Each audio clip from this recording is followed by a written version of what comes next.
Bernard Tapie est malade, ce n'est un secret pour personne. Voilà maintenant 9 mois que son cancer de l'estomac a été confirmé par son fils Stéphane sur les ondes RMC. C'est plus combattant que jamais que l'homme d'affaires de 75 ans aborde depuis ses soucis de santé. Sur Instagram, sa fille Sophie avait d'ailleurs retranscrit l'une de leurs conversations, dans laquelle Bernard Tapie faisait part de sa détermination à ne rien lâcher. Et ce, en dépit de la lourde opération chirurgicale subie en janvier dernier.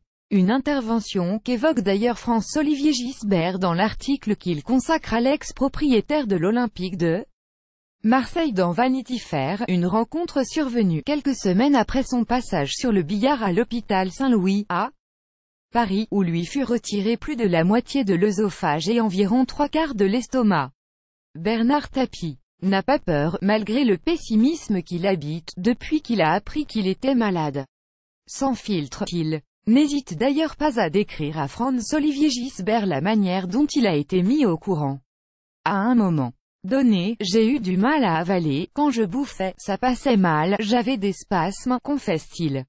L'explication de ce cancer, un excès de bile qui remontait jusque dans l'œsophage.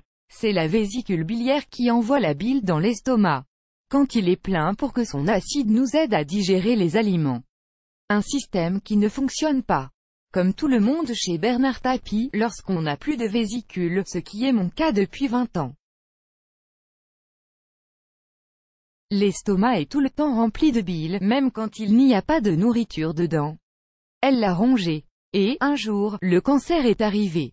Et c'est son détour qu'il explique comment il a réagi en apprenant qu'il était malade. Je n'y ai pas cru. La nature des symptômes ne semblait pas correspondre à un cancer aussi grave.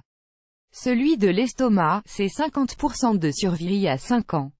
Soutenu par sa femme Dominique et ses enfants, dont Stéphane et Sophie, Bernard Tapie a toutes les armes nécessaires pour vaincre la maladie contre laquelle il semble décidé à se battre jusqu'au bout.